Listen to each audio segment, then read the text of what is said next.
कल हम लोगों ने बेसिकली क्या क्या अपना टॉपिक शुरू किया था। केमिकल रिएक्शन होता क्या है ये हमने देखा था। देखो, अगर कैरेक्टरिस्टिक्स ऑफ केमिकल रिएक्शन की अगर हम बात करते हैं तो कैरेक्टरिस्टिक्स क्या होते हैं। जब भी कोई केमिकल रिएक्शन हो रहा होता है यानी कि कोई रिएक्टेंट प्रोडक्ट फॉर्म कर रहा होता है तो उस समय उसके केमिकल फीचर्स में चेंजेस आते हैं, तो हमको कुछ सर्टेन फीचर्स ऑब्जर्व होते हैं जिसको हम देख सकते हैं या समझ सकते हैं। जिन फीचर्स को हम ऑब्जर्व करते हैं वही क्या कहे जाते हैं, कैरेक्टरिस्टिक्स ऑफ केमिकल रिएक्शन। और ये कैरेक्टरिस्टिक्स क्या क्या हो सकते हैं? Evolution of gases, formation of precipitate, change in colour, change in temperature and change in state. ये हमारे हो सकते हैं। ठीक है, छोटा छोटा चीज़ों इसके एग्जाम्पल हम देखते हैं, क्योंकि एग्जाम्पल कई बार एग्जाम में पूछ लिए जाते हैं कि इसका एक एग्जाम्पल बताइए या कुछ भी करिए। तो सबसे पहले अगर हम बात करें इवोल्यूशन ऑफ गैसेस की, इवोल्यूशन ऑफ गैसेस की अगर हम बात करते हैं, ठीक है, तो अगर जैसे अगर मान लो कोई एक हमने एक बीकर ले रखा है,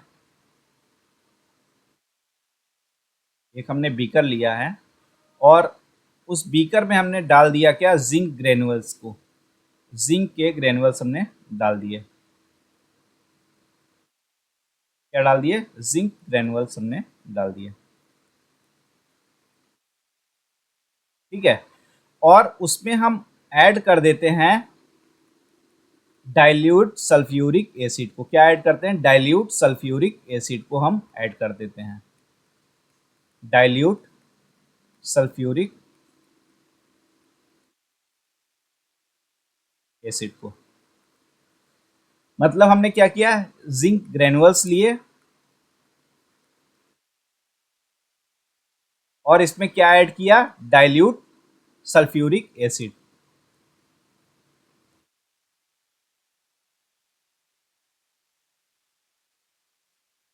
इस केस में क्या होता है, हमारे छोटे छोटे हाइड्रोजन्स के बबल्स बनने लगते हैं। क्या बनते हैं? छोटे छोटे हाइड्रोजन के बबल बनने लगते हैं। तो ये क्या हुआ, हाइड्रोजन बबल्स बन जाते हैं। और ये हाइड्रोजन क्या होती है, गैस होती है। तो यही चीज हमारे क्या मिलती है हमको, इस केस में H2 गैस हमको इस समय मिल रही होती है, यानी कि हाइड्रोजन गैस। ठीक है, द केमिकल, इसमें तुम लिख भी सकते हो सेंटेंस में, the chemical reaction between, the chemical reaction between gases, between zinc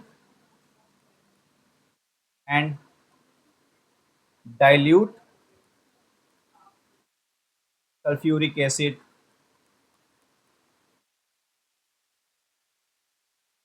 is characterized by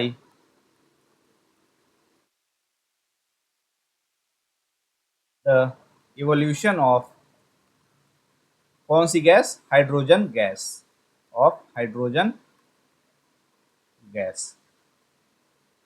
ठीक है, सिमिलरली अगर क्या होता है, हम सोडियम कार्बोनेट, अगर हम सोडियम कार्बोनेट की बात करते हैं और सोडियम कार्बोनेट के साथ हम डाइल्यूट हाइड्रोक्लोरिक एसिड को ले आते हैं, किसको, हाइड्रोक्लोरिक एसिड,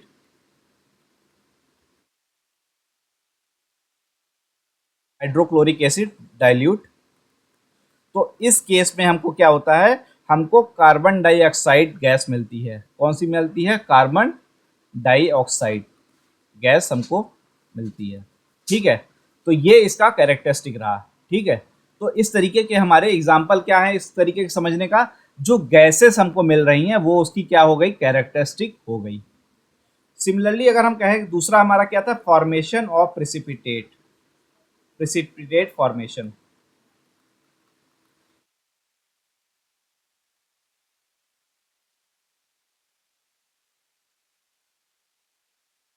देखो, जब भी कोई केमिकल रिएक्शन हो रहा होता है, जब भी कोई केमिकल रिएक्शन होता है तो सर्टेन कुछ अगर सॉलिड उसमें से निकलता है जो सेपरेट हो जाता है, तो वो जो सॉलिड उसमें से अलग से निकल रहा होता है उसी को हम प्रिसिपिटेट बोलते हैं। प्रिसिपिटेट हम किसको बोलते हैं, when ever precipitate is a solid product which separates out which separates out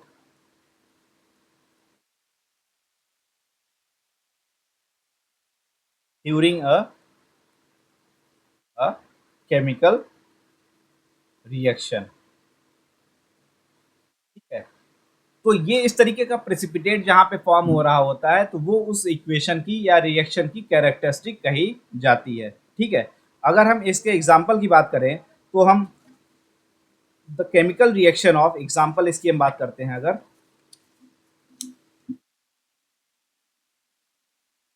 the chemical reaction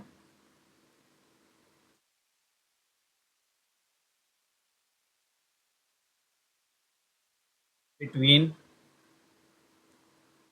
potassium iodide potassium iodide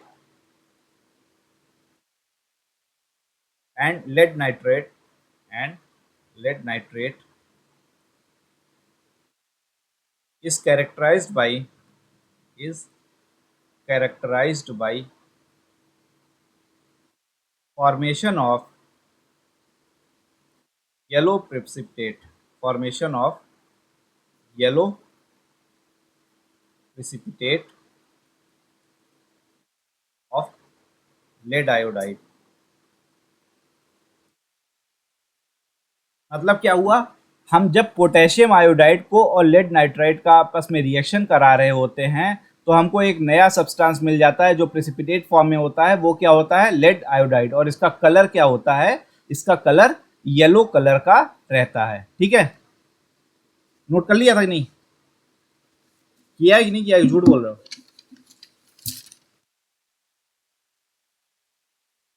तीसरा हमारा है change in colour. Change in colour, certain हमारे जब रिएक्शन हो रहे होते हैं तो जो हमारा प्रोडक्ट फॉर्म होता है उसका कलर जो होता है वो थोड़ा सा डिफरेंट हो जाता है, उसके कलर में चेंजेस आ जाते हैं।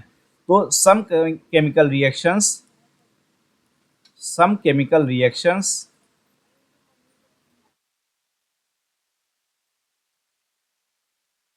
बता दो, बता दो, क्लास हो गई है।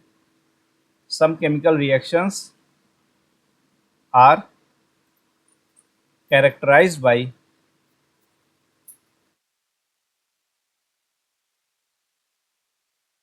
Change in colour.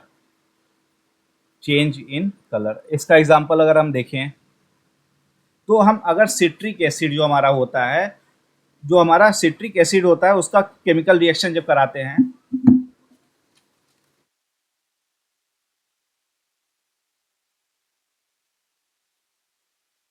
Potassium paramagnet solution के साथ, किसका, सिट्रिक एसिड का, citric acid plus potassium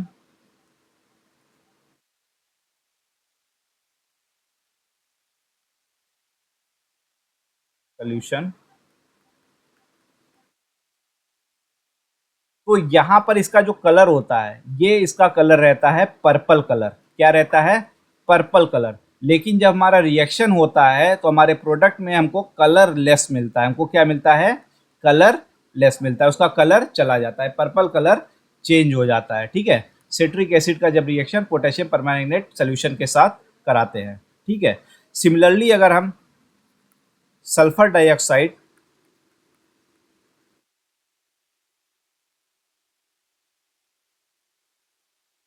gas और acidified potassium dichromate, acidified potassium dichromate solution कराते हैं तो यहाँ पर इसका कलर क्या रहता है, हमारा इसका कलर यहाँ पर ऑरेंज होता है। ऑरेंज कलर से ये चेंज हो जाता है किसमें, ग्रीन कलर में। किसमें चेंज हो जाता है, ग्रीन कलर में। ठीक है, ऑरेंज से ग्रीन में हमारा ये चेंज हो जाता है। ठीक है, नोट कर लिया।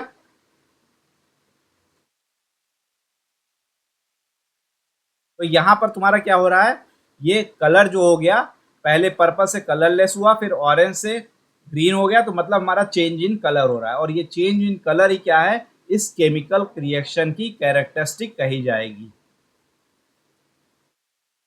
अगला अगर हम कहें change in temperature, change in temperature,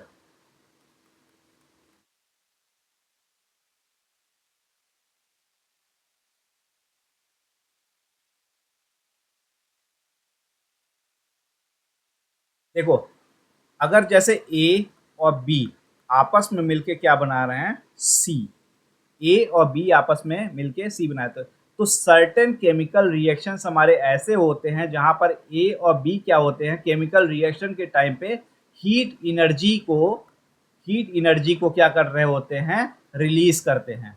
ठीक है, क्या करेंगे, हीट एनर्जी को रिलीज करते हैं ये। अगर हीट एनर्जी को रिलीज कर रहे हैं तो इसका मतलब हीट आ रही है इक्वेशन में, तो ओवरऑल क्या होगा, टेम्परेचर हमारा क्या हो जाएगा, टेम्परेचर हमारा इंक्रीज कर जाएगा। ठीक है, अगर और सर्टेन कई टाइम पे ये क्या कर रहे होते हैं, हीट एनर्जी को एब्जॉर्व करते हैं, ए और बी क्या करेंगे, हीट एनर्जी को एब्जॉर्व करेंगे। तो अगर ये हीट एनर्जी को एब्जॉर्व करेंगे तो उस केस में हमारा टेम्परेचर क्या होता है, डिक्रीज कर जाता है। मतलब क्या हुआ, chemical reaction of an chemical reactions often produce heat energy when a chemical reaction when a or when a chemical reaction, ये रिएक्शन मतलब रिएक्शन समझना, ठीक है, reaction produces heat energy, then the temperature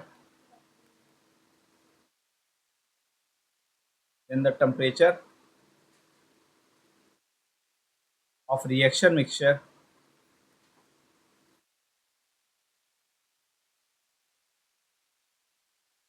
rises। अगर rise का मतलब क्या हुआ, इंक्रीज कर जा रहा है, increases, and it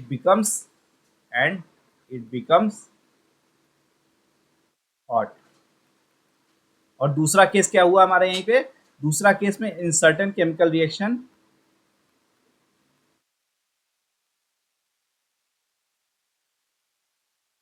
certain chemical reactions energy is absorbed, in that case temperature of reaction mixture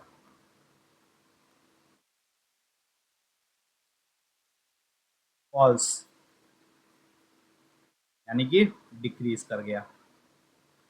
ठीक है, तो इस तरीके के हमारे जहां पर जो हमारे केमिकल रिएक्शन जहां पर टेम्परेचर का चेंज हो रहा है, एक चीज और ध्यान रखो, अगर इफ हीट एनर्जी रिलीज्ड तो हमारा टेम्परेचर क्या हुआ, टेम्परेचर इंक्रीज्ड हो गया, टेम्परेचर इंक्रीजेस।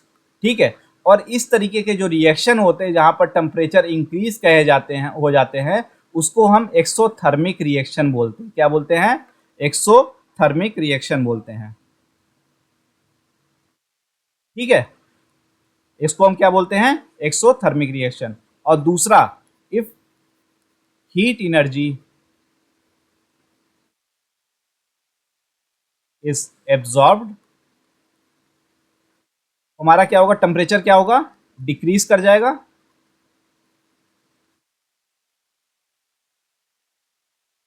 ठीक है, और इस के तरह के रिएक्शन को हम क्या बोलते हैं, एंडोथर्मिक रिएक्शन बोलते हैं। अगर तुमसे कहीं पे एक्सोथर्मिक रिएक्शन और एंडोथर्मिक रिएक्शन के बीच में डिफरेंस लिखने को आ जाए तो समझ सकते हो, क्लियर कर लिख दोगे, हो सकता है एक नंबर में पूछ लिया जाए।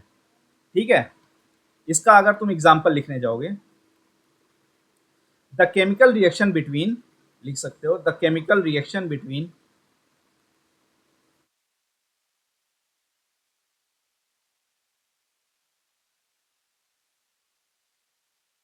Quick lime water and water to form flake lime is characterized by change in temperature. As temperature increases, temperature increases, ठीक है। दूसरा एक एग्जांपल लिख सकते हो, मतलब यहाँ पर क्या हुआ, क्विक लाइम और वाटर का जब हम रिएक्शन कराते हैं तो टेम्परेचर क्या होता है, इंक्रीज कर जाता है। सिमिलरली अगर हम जिंक ग्रेनुअल्स का डाइल्यूट सल्फ्यूरिक एसिड में, जिंक ग्रेनुअल्स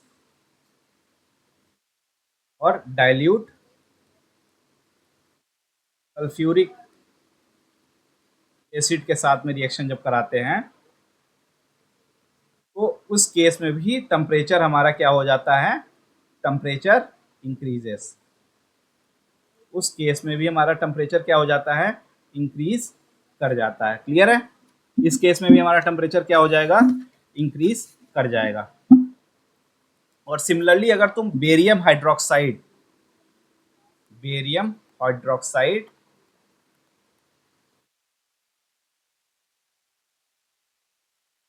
और साथ में अमोनियम क्लोराइड का अगर रिएक्शन कराते हो, जिससे कि हमारा बेरियम क्लोराइड अगर बन जा रहा है,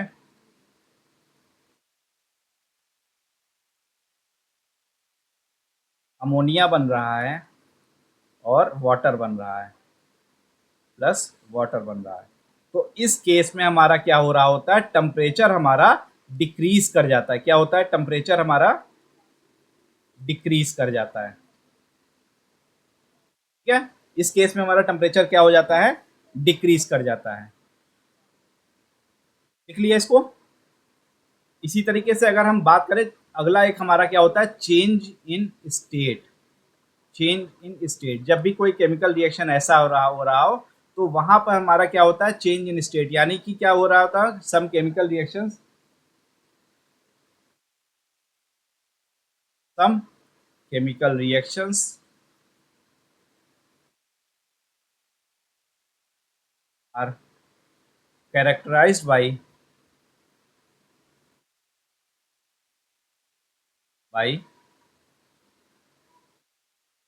change in state, change in state। इसको तुम सिंपल सा समझ सकते हो, जैसे घरों में तुम लोग कैंडल जलाते हो, ठीक है, तो जब कैंडल जला रहे होते हैं रूम टेम्परेचर पे, इसको बंद करा रहे होते हैं, तो एक तरीके से केमिकल रिएक्शन ही हो रहा है। तो सबसे पहले क्या होता है, ये इसका जो वैक्स होता है, जो मोम होता है, वो क्या होता है, पिघल जाता है, लिक्विड फॉर्म में आ जाता है, मेल्ट होके क्या आता है, लिक्विड फॉर्म में आता है। फिर उसके साथ में उसके बाद वो क्या होता है, लिक्विड से फिर जम जाता है, सॉलिड बन जाता है। और जब ये कैंडल जल रही होती है तो ये कार्बन डाइऑक्साइड गैस भी रिलीज कर रही होती है। तो यहाँ पर तुम्हारा लिक्विड फॉर्मेशन भी हुआ, सॉलिड फॉर्मेशन भी हुआ और गैस फॉर्मेशन भी हुआ। तो सॉलिड क्या हुआ, एक तरीके से तीन चीजों में तुम्हारा चेंज हो रहा है स्टेट। तो इस तरीके से इस कैरेक्शन रिएक्शन को हम चेंज ऑफ स्टेट की तरह से देख सकते हैं। ठीक है, इसके एग्जाम्पल में तुम लिख सकते हो, the combustion reaction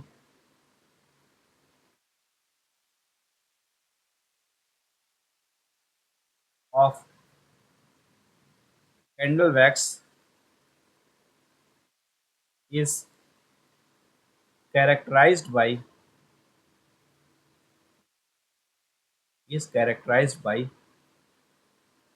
a change in state, a change in state from solid to liquid and gas. कैसे? At room temperature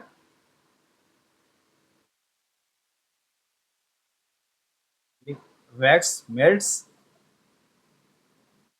first on burning,